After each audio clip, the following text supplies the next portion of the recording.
La semaine dernière, le maire de Montréal a tenu une conférence de presse pour annoncer que l'ensemble de la communauté métropolitaine de Montréal s'oppose au projet de l'Éoduc Énergie Est.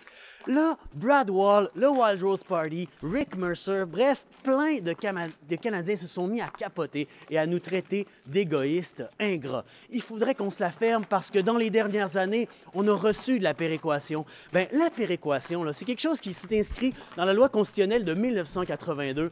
Et puis, vous l'avez signé, pas nous. Puis si vraiment vous voulez qu'on commence à compter les affaires comme ça, bien commencez au début pour de vrai. Puis faites ça comme du monde, parce que le chemin de fer qui a permis le développement de l'Ouest, c'est nous qui l'avons payé. Alors, calculez ça comme faut, avec les intérêts en dollars constants. Vous allez voir que vous n'êtes même pas sur le bord d'avoir commencé à nous rembourser ça. Mais ça, au pire, on s'en fout. C'est du passé. Gardez-le, puis gardez votre pétrole.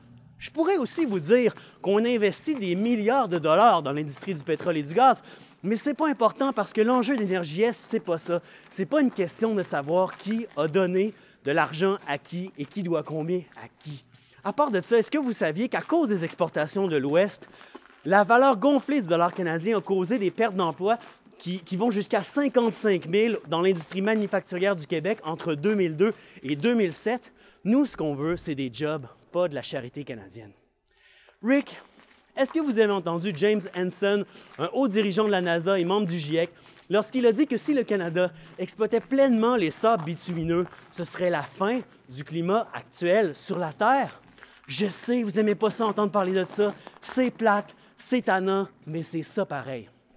Vous n'êtes vraiment pas gênés de nous donner des leçons de solidarité quand on décide de s'opposer à un projet d'expropriation massive qui va toucher des communautés autochtones, des agriculteurs et des milliers de propriétaires. Ce que vous nous demandez, c'est pas d'être solidaire de vos projets pétroliers, c'est d'en être complice. Puis ça, c'est non.